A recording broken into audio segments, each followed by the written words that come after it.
అనకాపల్లి జిల్లాలో ప్రేమోన్మాది దారుణానికి ఒడిగట్టాడు. ప్రేమను నిరాకరించిందని దర్శిని అనే మైనర్ బాలికపై కత్తితో దాడి చేసి దారుణంగా హత్య చేశాడు. దీంతో ఆ బాలిక అక్కడికక్కడే మృతి చెందింది. ఈ ఘటన అనకాపల్లి జిల్లా రాంబిల్లి మండలం కొప్పుగుండుపాలెంలో చోటు చేసుకుంది. ఇంట్లోకి చొరబడి కత్తితో అతి దారుణంగా గొంతు కోసి పరారయ్యాడు. సంఘటనా స్థలంలోనే నిందితుడు సురేష్ కత్తిని వదిలేసి పరారయ్యాడు.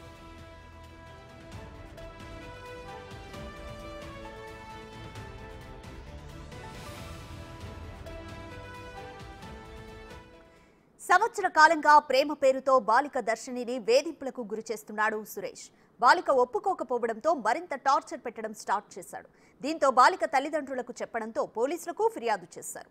సురేష్ పై ఫోక్సో కేసు పెట్టారు. అప్పటి నుంచి జైల్లోనే ఉన్న సురేష్ ఎన్నికల ముందే బెయిల్పై బయటకొచ్చాడు. అప్పటి నుంచి బాలికపై కక్షగట్టిన సురేష్ ఎవరూ లేని సమయంలో దర్శినిపై కత్తితో దాడి చేసి విచక్షణారహితంగా హత్య చేసి పరారయ్యాడు.